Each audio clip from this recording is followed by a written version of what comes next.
اعوذ باللہ من الشیطان الرجیم، بسم اللہ الرحمن الرحیم۔ ناظرین حضرات، چوتھی تراویح کی محکم آیات کے خلاصے کا دوسرا پارٹ آپ کی خدمت میں پیش ہے۔ یہ محکم آیاتوں کا جو خلاصہ ہے وہ اس طرح ہے۔ چوتھی تراویح کا سورہ نساء سے شروع ہوتی ہے، آیت نمبر 92 سے۔ اللہ تعالیٰ نے فرمایا، تم نیکی کو نہیں پہنچ سکتے جب تک اپنی پسندیدہ چیزیں اللہ کی راہ میں نہ خرچ کرو۔ دوڑو اپنے رب کی بخشش اور اس جنت کی طرف جس کا پھیلاؤ زمین اور آسمان جیسا ہے۔ یہ ان لوگوں کے لیے مہیا کی گئی ہے جو اپنی نفسوں کی حفاظت کرنے والے ہیں، جو خوشی اور تکلیف میں اپنے مال خرچ کرتے ہیں، جو غصے کو پی جاتے ہیں اور دوسروں کے قصوروں کو معاف کر دیتے ہیں۔ ایسے نیک لوگ اللہ کو بہت پسند ہیں۔ اور وہ لوگ کہ جب ان سے کوئی بے حیائی کا کام ہو جاتا ہے یا اپنی نفس پر ظلم کر بیٹھتے ہیں تو وہ اللہ کو یاد کرتے ہیں اور اس سے اپنے گناہوں کی بخشش مانگتے ہیں، اور اللہ کے سوا کون گناہ بخشنے والا ہے۔ اور وہ اپنے کیے پر اڑے نہیں رہتے، اور وہ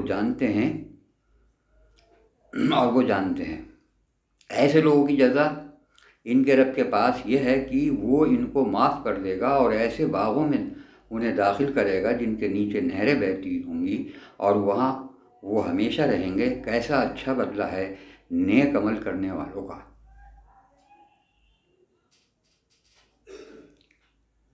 یہ تھی سورہ آل عمران کی 133، 134، 135 اور 186 اور 136 نمبر کی آیات۔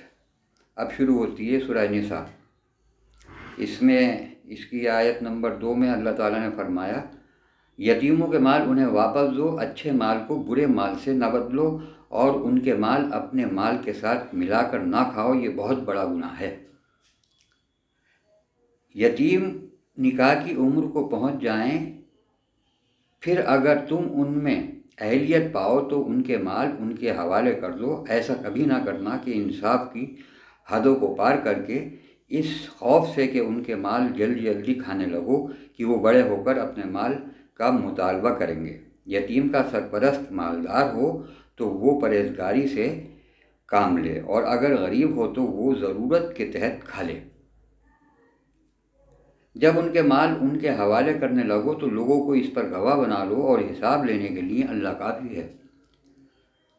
آگے فرمایا، تم سب اللہ کی بندگی کرو، اس کے ساتھ کسی کو شریک نہ بناؤ، ماں باپ کے ساتھ نیک برتاؤ کرو، قرابت داروں اور یتیموں اور مسکینوں کے ساتھ حسن سے پیش آؤ،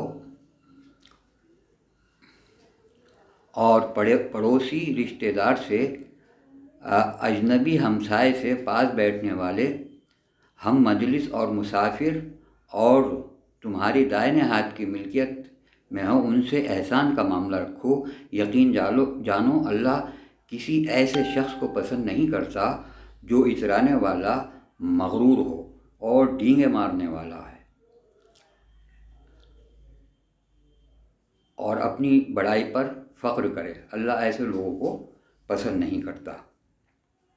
یہ تھی سورہ نساء کی آیت نمبر 2، 6 اور آیت نمبر 36 کا خلاصہ۔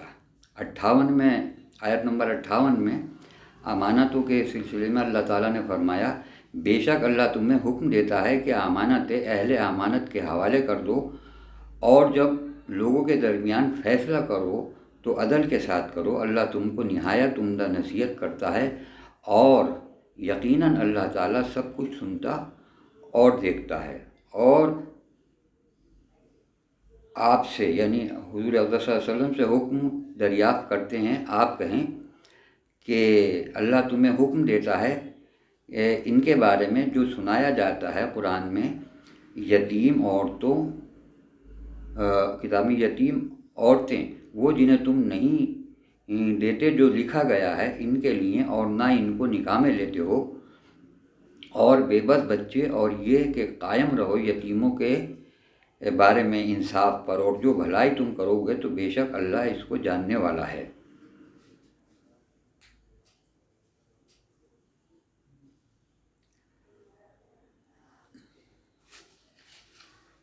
سورہ آل الانعام میں بھی 152 نمبر کی آیت میں یتیموں کے بارے میں ہے، اس کو بھی دیکھ سکتے ہیں آپ۔ اچھا، اس کے بعد 135 نمبر کی آیت میں گواہی سے متعلق اللہ تعالیٰ کا حکم ہے، اے لوگو جو ایمان لائے ہو جاؤ انصاف پر قائم رہنے والے، گواہی دینے والے اللہ کے لیے، اگرچہ تمہاری گواہی خود تمہارے اوپر یا ماں باپ اور قرابت داروں کے خلاف ہو، کوئی مالدار یا محتاج ہو، بس اللہ خیر خواہ ہے ان کا، سو اپنی نفس کی خواہش کی پیروی نہ کرو، انصاف کرو، اور اگر تم زبان دباؤ گے یا پہلو تہی بات کو بدلو گے تو بے شک اللہ کو معلوم ہے جو تم کرتے ہو، وہ باخبر ہے۔